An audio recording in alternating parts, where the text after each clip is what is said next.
magbahagi ng salita ng Diyos. Bago po aking simulan ng aking mensahe ay inanyayahan po kayo na sandaling manalangin. Panginoon na makapangyarihan sa lahat, lubos ko kami nagpapasalamat sa oras na ito, Panginoon, na iyong binigay para kami makapagtipon-tipon, Panginoon, at aming mapag-aralan, Panginoon, ang iyong salita, Panginoon, at para sa iyong lingkod, Panginoon, na magbabahagi ng salita patungkol sa iyong pangalawang bibilika, Panginoon. O Panginoon, siya po ay itago niyo sa iyong likuran, Panginoon, at ikaw po ang mag-guide sa niya, Panginoon, kung ano po ang dapat niyang gawin. Kailangan po ang dadalangin namin sa matamis na pangalan ni Jesus. Amen.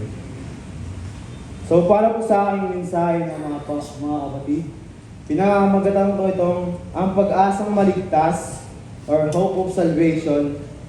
Ng pangunahing talata ay makikita natin sa pangalawang iniwigan ng ating Panginoon bago siya ay malagutan ng hininga.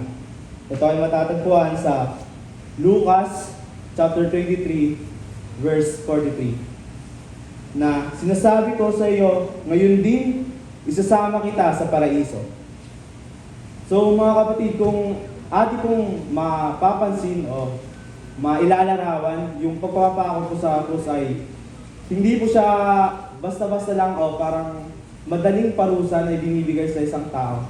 Parang ito po yung isang malupit na paglalarawan na binibigay sa mga taong nagkasala o gumawa ng krimen. Ngunit pinahintulot ng Diyos na may pako ang ating Panginoong Jesucristo dahil nais niya na tayo ay magkaroon ng pag-asa. Ang pag-asa ng mga nagkasala sa libutan na magkaroon ng kaligtasan. At kung sino mang mananalig sa ating Panginoong Hesus ay may tiyak na pambihirang pangako na matatamasa, na bagamat na mamamatay man ay muling mabubuhay at hindi na siya mamamatay kailanman. Ito ang buhay na walang hanggan, mga kapatid.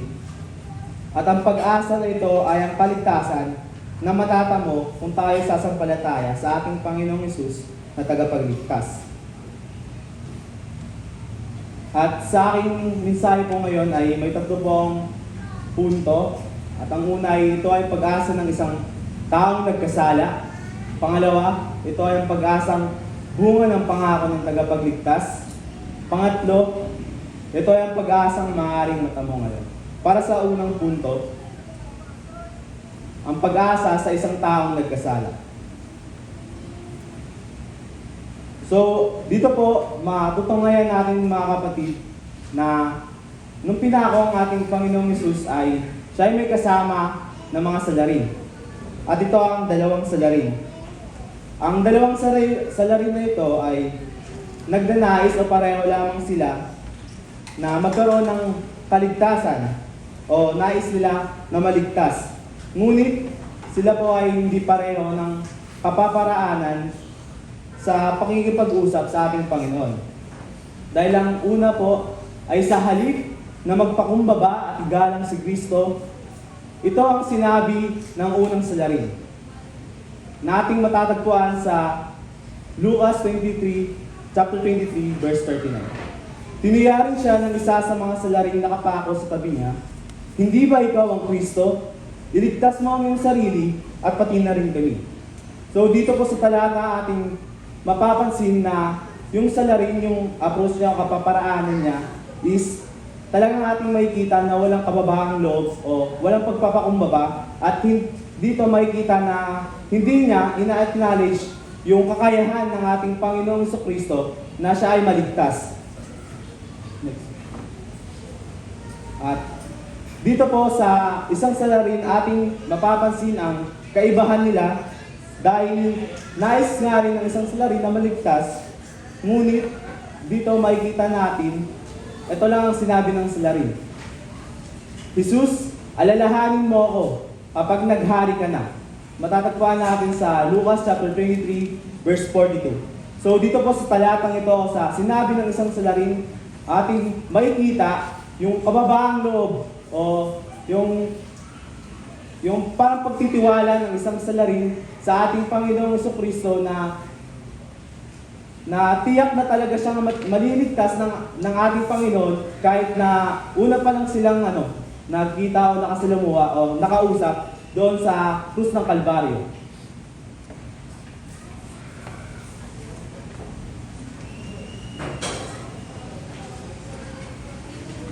Para po sa pangalawang punto, ito ang pag-asang bunga ng pangako ng tagapagligtas.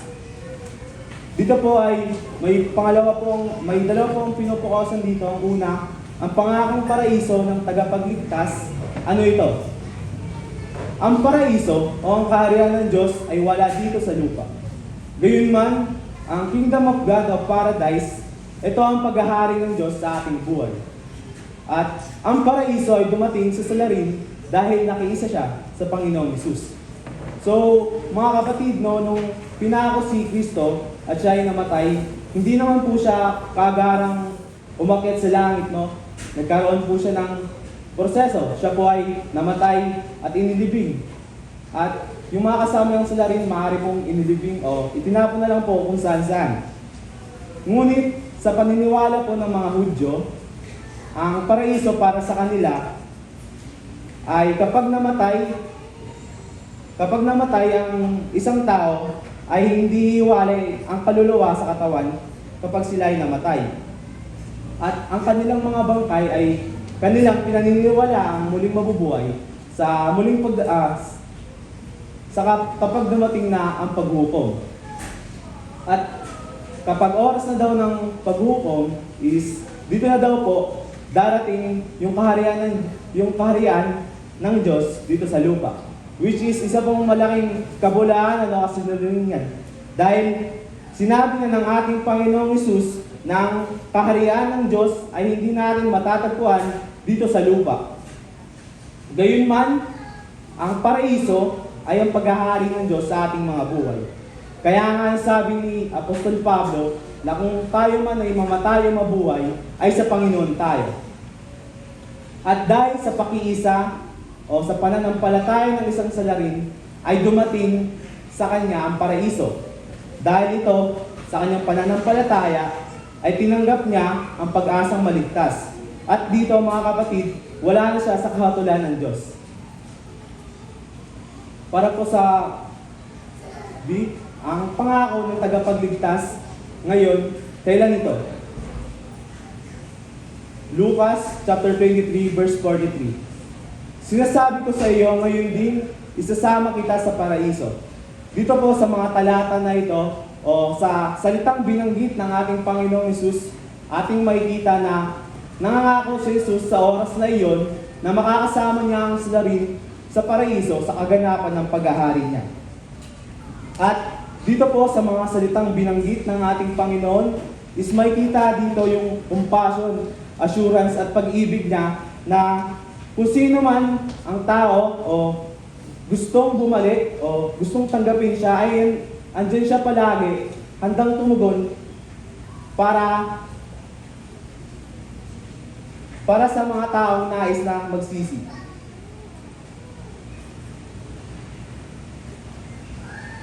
Para po sa pangatlong punto, ito ay ang pag-asang maaaring matamo ngayon din.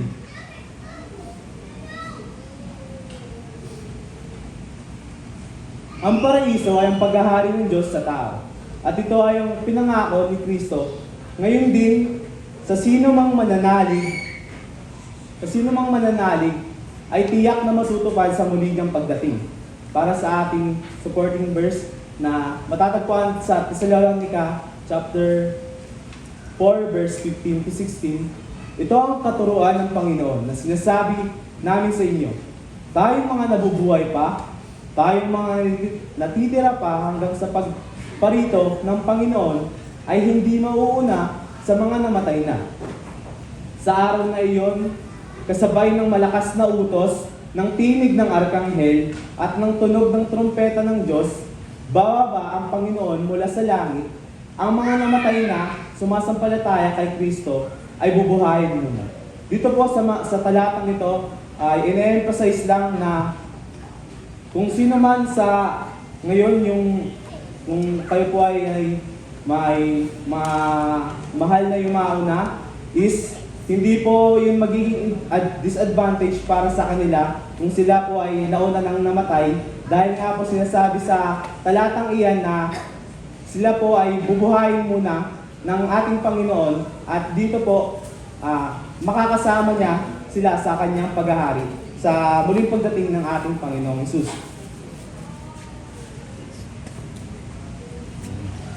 At para sa atin naman po na mga nananampalataya ay Kristo, ay ito naman po ang ating mahantungan. Kaya nga, wala nang kahatulang parusa sa mga taong nakipag-isa na kay Kristo. So dito po sa talatang ito ay ini-emphasize na si Kristo lang ang bukod tanging makapagligtas sa ating lahat. At kung tayo ay na kay Kristo, ay hindi na natin matatamo yung kahatulan na ipinapataw ng Diyos para sa mga makasalanan.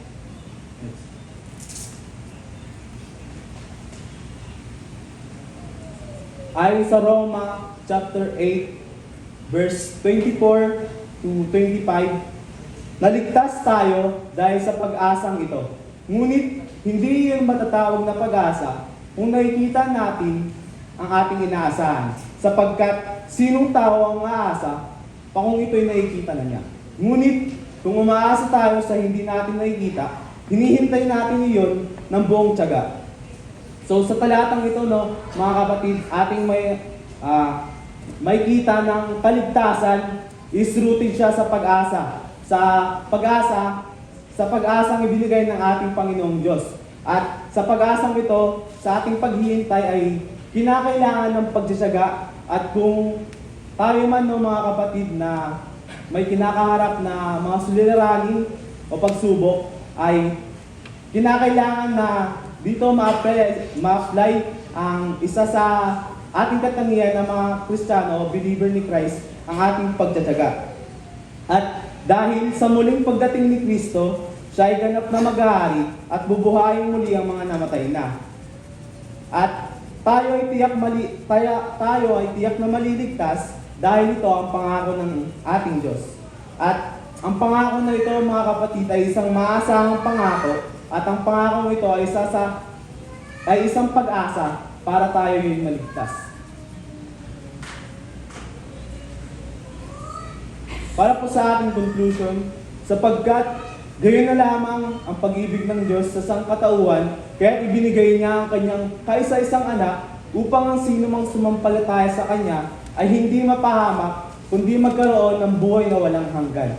John 3:16. Ito po yung napili kong conclusion, mga kapatid, dahil dito sa talatang ito, ini-emphasize ang pag-ibig ng Diyos para sa ating lahat o sa sangkatauhan, dahil kung wala yung pag-ibig na ibinigay ng Diyos, is wala rin yung pag-asa para tayo ay maligtas. Kaya naway tayo ay mamuhay sa ating pananampalataya at manalig sa ating Panginoong Jesucristo, na tayo ay kanyang kasasamahin sa kanyang pagdating. At kahit anumang paghihirap man ang ating danasin, ang pangakong ito ay nagbibigay ng kapayapaan, dahil ito ang pag-asa para tayo ay magkaroon ng buhay na walang hanggan sa pamamagitan ng ating Panginoong Jesucristo. At mga kapatid, kung tayo man ay may kakilala na wala pa sa ating mga Panginoon, sa ating Panginoon, ay maaari po natin silang palalahanan o ating sabihan na tanging si Jesus lang ang siyang daan at katotohanan para magkaroon ng buhay na walang hanggan. At ating pong ipaalala ng ating Diyos na si Kristo ay may willingness na patawarin sila sa kanilang mga kasalanan katulad ng isang salari. At dito, kaya niyang handa ang ating Panginoon na tanggapin at yakapin ang kung sino mang babalik o tumanggap sa Kanya. At ang pag-asang ito ay tiyak na maasahan dahil tapat ang nangako. At ito ay ating Panginoong Jesucristo. Yun lamang po, mga kapatid. Salamat.